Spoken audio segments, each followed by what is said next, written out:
Welcome back to Positive Energy. I'm Nicole Robinson Gaines, and we are in day 36 of our Bible in 1 Year reading challenge. We have been following the Bible in 1 Year plan with Nicky Gumbel. You can find that at Bible.com on your computer or through the Holy Bible app on your cell phone or tablet. If you've missed any days, they're always available on our channel's homepage. All right, let's get started. Proverbs chapter 4, verses 1 through 9. Hear, O sons, a father's instruction, and be attentive that you may gain insight. For I give you good precepts, and do not forsake my teaching. When I was a son with my father, tender, the only one in the sight of my mother, he taught me and said to me, Let your heart hold fast my words. Keep my commandments and live. Get wisdom, get insight. Do not forget, and do not turn away from the words of my mouth. Do not forsake her, and she will keep you. Love her, and she will guard you. The beginning of wisdom is this: get wisdom. And whatever you get insight. Prize her highly, and she will exalt you. She will honor you if you embrace her. She will place on your head a graceful garland. She will bestow on you a beautiful crown. Matthew chapter 24, verses 1 through 31. Jesus left the temple and was going away when his disciples came to point out to him the buildings of the temple. But he answered, You see all these, do you not? Truly I say to you, there will not be left here one stone upon another that will not be thrown down. As he sat on the Mount of Olives, the disciples came to him privately, saying, Tell us, when will these things be, and what will be the sign of your coming and of the end of the age?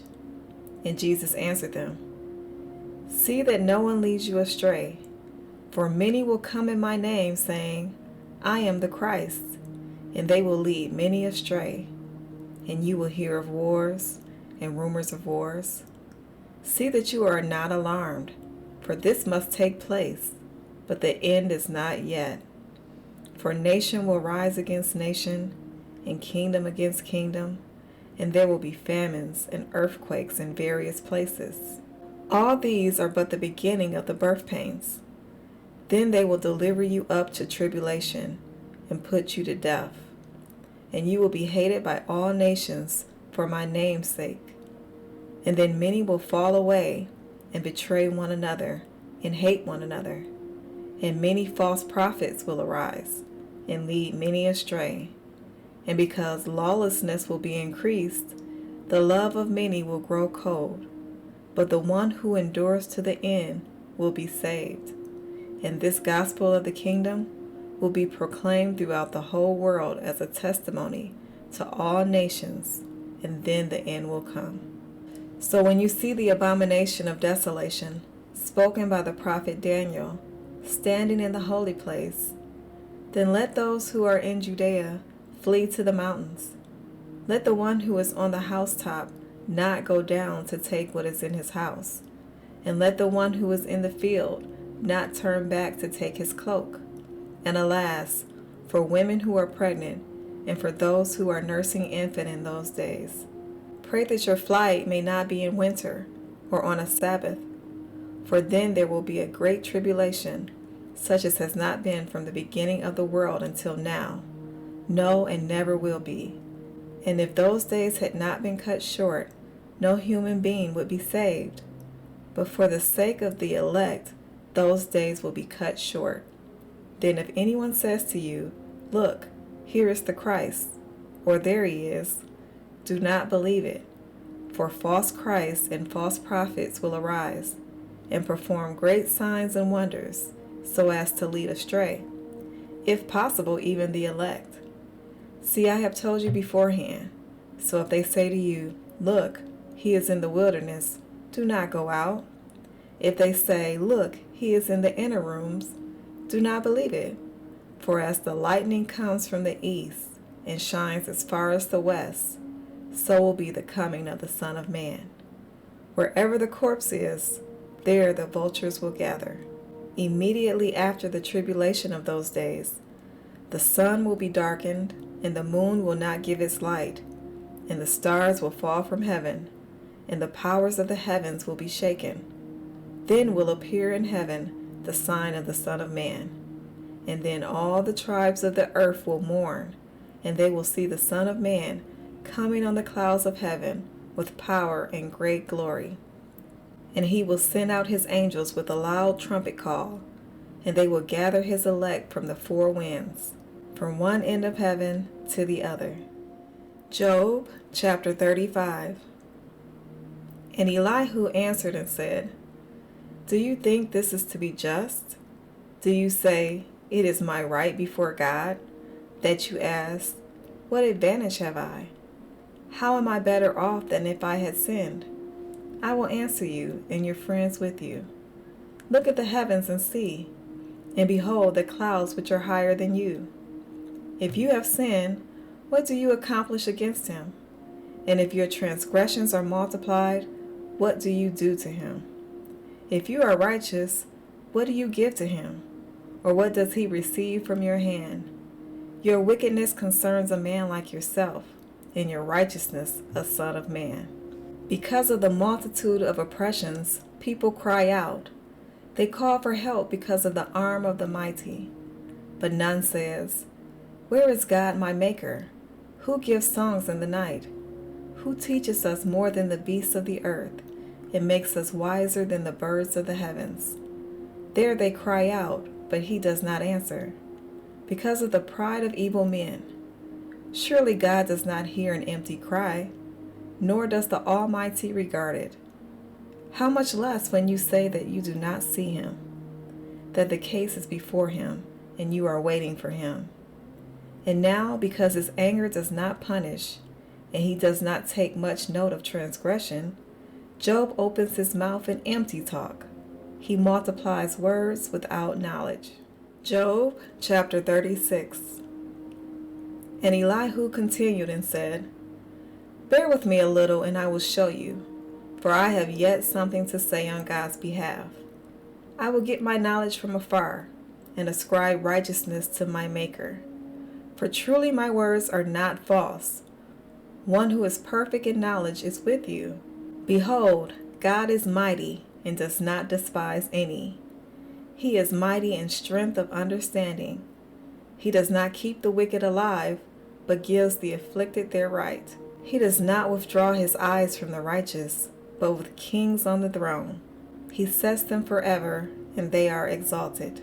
And if they are bound in chains and caught in the cords of affliction, then he declares to them their work, and their transgressions, that they are behaving arrogantly.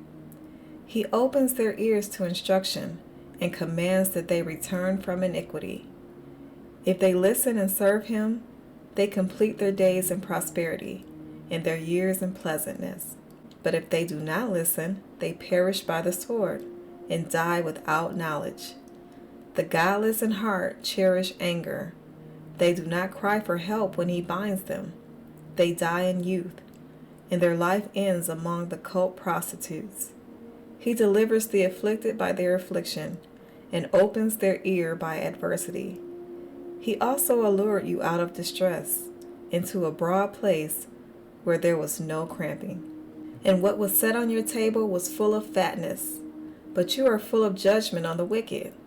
Judgment and justice seize you. Beware, lest wrath entice you into scoffing, and let not the greatness of the ransom turn you aside. Will your cry for help avail to keep you from distress, or all the force of your strength? Do not long for the night, when peoples vanish in their place. Take care, and do not turn to iniquity. For this you have chosen rather than affliction. Behold, God is exalted in his power. Who is a teacher like him? Who has prescribed for him his way? Or who can say, You have done wrong? Remember to extol his work, of which men have sung. All mankind has looked on it. Man beholds it from afar. Behold, God is great, and we know him not. The number of his years is unsearchable. For he draws up the drops of water. They distill his mist and rain, which the skies pour down and drop on mankind abundantly.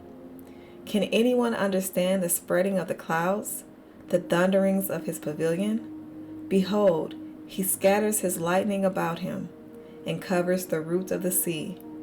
For by these he judges peoples. He gives food in abundance. He covers his hands with the lightning, and commands it to strike the mark. Its crashing declares his presence. The cattle also declare that he rises. Job chapter 37. At this also my heart trembles, and leaps out of its place. Keep listening to the thunder of his voice, and the rumbling that comes from his mouth. Under the whole heaven he lets it go, and his lightning to the corners of the earth. After it, his voice roars. He thunders with his majestic voice, and he does not restrain the lightnings when his voice is heard. God thunders wondrously with his voice. He does great things that we cannot comprehend. For to the snow, he says, fall on the earth, likewise to the downpour, his mighty downpour. He seals up the hand of every man, that all men whom he made may know it. Then the beasts go into their lairs, and remain in their dens. From its chamber comes the whirlwind, and cold from the scattering winds. By the breath of God ice is given, and the broad waters are frozen fast. He loads the thick cloud with moisture. The clouds scatter his lightning. They turn around and around by his guidance, to accomplish all that he commands them on the face of the habitable world.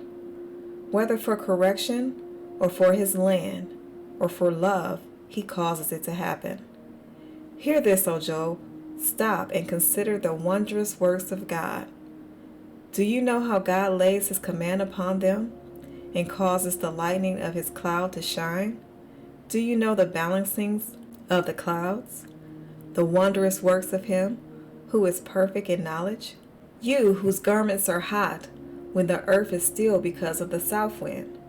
Can you, like him, spread out the skies, hard as a cast metal mirror? Tell us what we shall say to him. We cannot draw up our case because of darkness. Shall it be told him that I would speak? Did a man ever wish that he would be swallowed up? And now, no one looks on the light when it is bright in the skies, when the wind has passed and cleared them. Out of the north comes golden splendor. God is clothed with awesome majesty. The Almighty, we cannot find him. He is great in power, justice, and abundant righteousness. He will not violate. Therefore men fear him. He does not regard any who are wise in their own conceit. That is our Bible reading for today. Be sure to mark your progress on the lesson plan and read today's devotional. The devotional will help you to understand more of what we just read. As always, thank you for reading with me, and I'll see you tomorrow. Have a blessed day.